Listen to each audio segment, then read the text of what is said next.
Okay, so for this video, what I've done here is I've put together a little kind of montage or sped up version of a 3D printing project that I done. So I wanted to do a dual print, that's printing with two different colours at one time.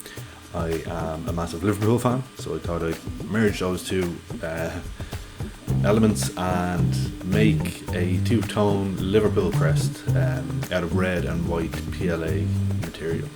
So I don't really have any of the footage of me putting the design together.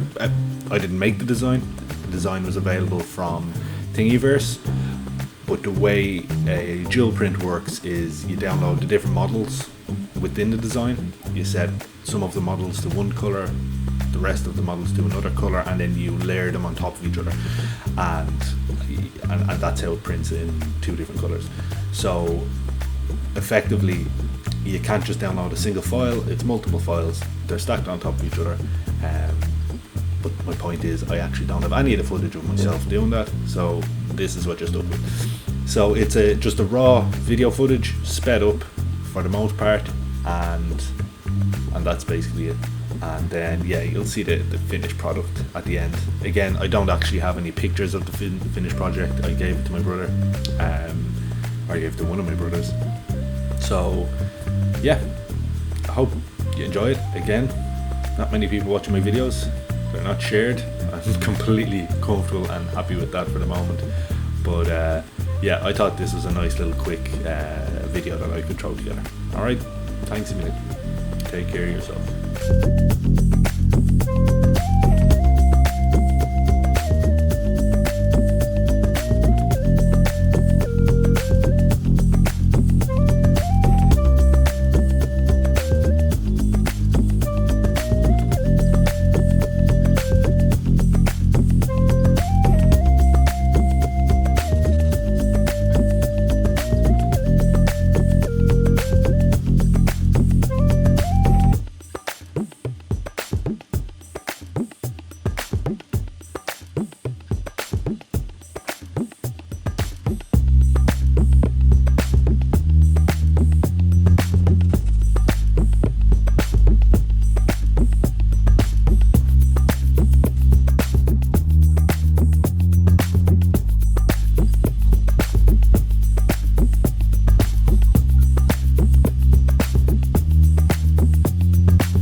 So there we have it, a nice little Liverpool crest there at the end. I hope you enjoyed this video. I do have a couple of other projects coming up, So I don't know if you can hear it, but in the background I actually have the 3D printer going again. I designed and printed up a little cable tidy that I wanted to kind of have for the back of a unit, a cabinet downstairs, just to tidy some of the cables up. They're kind of lying on the floor behind it. There's no space in the actual cabinet for them, and nowhere at the back really to store them. So I have footage of me designing it, of me sending it to the printer, and of the printing process itself. So hopefully I can put together kind of a little bit more of a comprehensive video around the 3D printing. This was just something a little bit quick. But again, hope you enjoyed it. I'm enjoying making these videos, and yeah, go on and enjoy yourself and take care of yourself. Love you loads. Bye bye.